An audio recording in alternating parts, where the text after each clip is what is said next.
छोटी छोटी बातों पर होने वाले झगड़े आपके प्यार, शादी या मंगनी में रुकावट बन रही हैं, तो शायद ये सिर्फ आम झगड़ा नहीं, बल्कि नज़र बद, हसद या बंदिश का असर है। आज की वीडियो आपके टूटे हुए दिल और बिखरे हुए रिश्तों को दोबारा जोड़ने के लिए है। अस्सलाम वालेकुम, आप देख रहे हैं यूट्यूब चैनल रोशनी का सफ़र। मेरा मकसद आपकी ज़िंदगी में रूहानियत के ज़रिए सुकून लाना है। आगे बढ़ने से पहले कमेंट में अल्लाह ज़रूर लिखें और अपनी परेशानी के हल के लिए दुआ की नीयत करें।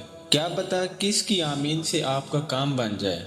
और अगर आप चैनल पर नए हैं तो अभी चैनल को सब्सक्राइब करें और बेल आइकन दबाना ना भूलें, ताकि हमारी हर लेटेस्ट वीडियो आप तक वक्त पर पहुंचती रहे।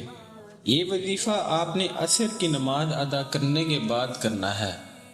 इसकी तासीर बहुत ज़्यादा तेज़ है, बस यकीन कामिल होना शर्त है। सबसे पहले 3, 7 या 11 मरतबा दुरूद इब्राहीम पढ़नी है, वही दुरूद जो हम नमाज में पढ़ते हैं। इसके बाद सिर्फ 121 बार ये दुआ पढ़ें।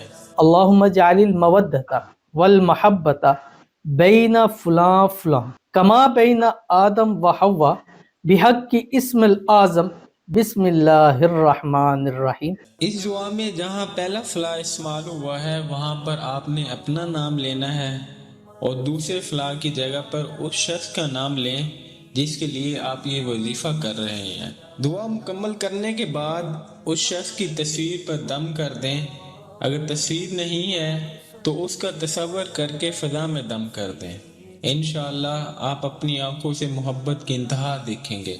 अगर आपको ये वीडियो पसंद आई हो तो इसे लाइक करें और उन लोगों के साथ शेयर करें जो अपने रिश्तों की वजह से परेशान हैं।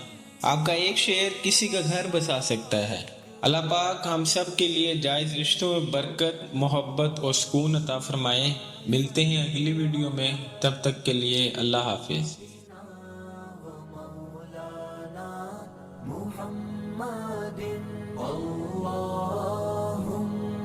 सल्लि अला सय्यिदिना व मौलाना मुहम्मदिन। अल्लाह